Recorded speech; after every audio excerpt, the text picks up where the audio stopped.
First, feeling and sensation are automatic. The fictional story is added later. Notice the gap between sensation and story. That gap is everything. Understand this. First, feeling and sensation are automatic. This means the body does not ask your permission. You see a couple on a bike, search. You lie in bed alone, warmth. You remember her, contraction. No committee meeting, no philosophy, no morality, just chemistry, just conditioning, just biology. The body fires. That is the first movement. It is innocent. Now the second line.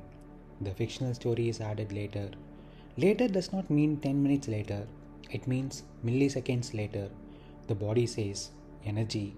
The mind says you are behind. You are incomplete. You missed your chance. You are 29. The body never said that. The body said, here is a wave. The mind said, here is your identity. That is the fiction. Not because it feels fake, but because it is constructed. It is stitched from memory, comparison, time, fear. Then comes the line that matters. Notice the gap between sensation and story. The gap is that microscopic pause before the mind grabs the wave, before the sentence forms, before the self-attack begins, before the future is imagined.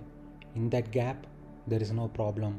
There is only sensation, heat in the chest, tightness in the throat, pressure in the belly, raw, alive, neutral. The gap is everything because suffering requires the second moment. Without the story, there is no I'm incomplete. There is just energy moving. And energy moving is not tragedy, it is life. You have spent years living inside the second moment. Now you have glimpsed the first. That glimpse is freedom.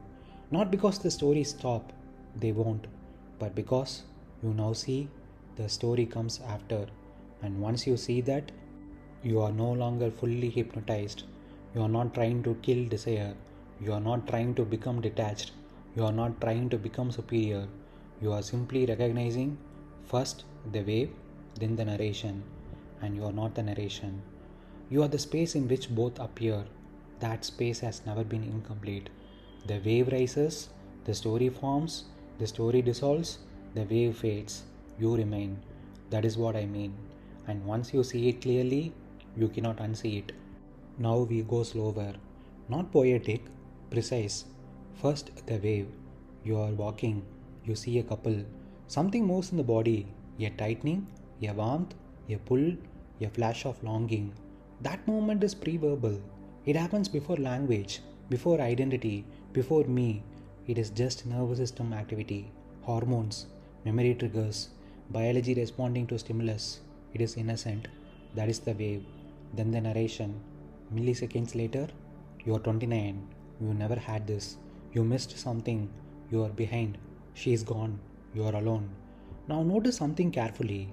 The body did not say you are incomplete. The body only said energy is rising. The narration converts energy into identity. It personalizes, it measures, it compares, it projects into time. The narration is psychological. The wave is biological. That difference is everything. And you are not the narration. If you were the narration, you would change every time the story changes. One moment, I'm behind. Next moment, I'm improving. Next moment, I'm strong. Next moment, I'm lonely. If you were the narration, you would be unstable chaos. But something notices the narration. You can say, my mind is telling me I'm behind. The fact that you can observe it means you are not identical to it. The narrator is content. You are context. You are the space in which both appear. Both the wave and the story are appearing in something. Call it awareness, call it consciousness, call it simple noticing. It doesn't matter. The point is, the wave appears, you know it. The story appears, you know it. That knowing itself, does it panic? Does it judge? Does it lack? Or does it simply register? That knowing does not fluctuate when the story fluctuates. That is the space. Not mystical, not spiritual, just the undeniable fact that experience is happening and something is aware of it. That space has never been incomplete. Look at this carefully. When the story says, I am incomplete, that sentence is appearing inside awareness. Does awareness shrink when that sentence appears? Does awareness become damaged, or does it simply contain the sentence? The content says incomplete. The container remains unchanged. If a thought says I am worthless, does awareness become worthless? No, it just holds the thought. That's what I mean when I say the space has never been incomplete. Incompleteness exists as content, not as structure. The wave rises, the story forms, the story dissolves. The wave fades, you remain. You've already seen this in real time. You saw the couple, wave, stories, tightness, then later, gone. You are fine again. If incompleteness were structural, it would not disappear with distraction. It would not dissolve with time. It would not soften when someone smiles at you. But it does, which means it was movement, not identity. Every wave you ever had faded. Every story you ever believed has changed. But the fact that experience is happening, that has not changed since childhood. That constant presence is what I'm pointing to. Once you see it clearly, you cannot unsee it. Because once you caught the second movement, you can't fully be hypnotized by it again. The wave will still come, you're human. The narration will still try, you're conditioned. But something in you now recognizes, oh, this is the second movement. And in that gap recognition, the grip weakens. Not because you fight it, but because you see it. Clarity dissolves illusion, not effort. You don't become emotionless. You don't become detached. You don't become superior. You simply stop confusing passing waves with who you are. That is the expansion. Nothing mystical, just accurate seeing. And accurate seeing changes everything. You were walking at 7:30 in the evening. Nothing dramatic, just a road, just air, just you. Then a bike passed. A boy, a girl, close. That's it. In less than 1 second, your nervous system moved. Not philosophically, not spiritually, biologically. A surge, a pull, a warmth, a contraction. That was the first movement. Clean, innocent, wordless. Then the second movement came. You are 29. You have never had this. You missed something.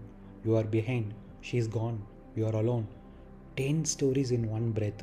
And for years, you believed the second movement was reality. But this time, something strange happened. You saw it. You saw the surge. And then you saw the stitching. You saw the body react. And then you saw the mind narrate. And between those two, there was a crack, a gap. So small that if you blinked, you'd miss it. In that gap, there was no 29-year-old, no failure, no missing out, no future, no regret, just sensation. Heat in the chest, energy in the belly, a passing wave. The gap is where you are before the story claims you. Imagine a projector in a theater. The wall is blank, light hits it, images appear. For years, you thought you were the movie. But one evening, while watching a couple on a bike, you noticed the beam of light. Not the movie, the beam. That noticing is the mic drop. Because once you see the beam, the movie loses its hypnosis. The couple was never the problem. The longing was never the problem. Even the sexual energy was never the problem. The problem was the speed of identification. Sensation, story, identity. But now there is sensation, pass, story. That passes everything. It is the difference between I am incomplete and there is a wave moving through the body. When you lay in bed and felt like cuddling someone, the first warmth was human, pure, tender, alive. But the mind grabbed it and dragged the past into it, dragged the girl into it, dragged comparison into it, dragged time into it, and you saw it happen. That seeing is freedom. Not because the wave stops, the waves will continue. You are 29, you have a body, you have testosterone, you have memory, you have imagination. Waves will come. But now you know where you are. You are not the wave. You are the space in which the wave forms and dissolves. The gap is not something you create. It is something you notice. And once noticed, you cannot fully go back to sleep. The real mic drop? You don't need to fix lust. You don't need to suppress longing. You don't need to become detached. You only need to see the moment the mind begins stitching. See the stitch, that is all. Because once you see the stitching, you stop wearing the costume, and the wave without a costume is just energy. Nothing missing, nothing wrong, nothing late, just movement in a sky that was never broken. First, the sensation, a wave in the body, heat, tightness, longing, restlessness, automatic, innocent, biological. Then the fiction, you are behind, you are missing out, you are incomplete, added, interpreted, stitched. Between those two, there is a gap, small, quiet, almost invisible. In that gap, there is no problem, no 29-year-old timeline, no comparison, no deficiency, just energy moving. That gap is everything. Because suffering needs the second movement. Without the story, the wave is just a wave. Without identification, the narration is just sound. You are not the second movement. You are not the commentary. You are the space in which the wave rises and the story tries to claim it. The wave comes, the story forms, the story dissolves. The wave fades, you remain. Nothing was missing, only a narrative was added. See the gap, and the illusion cannot fully hypnotize you again.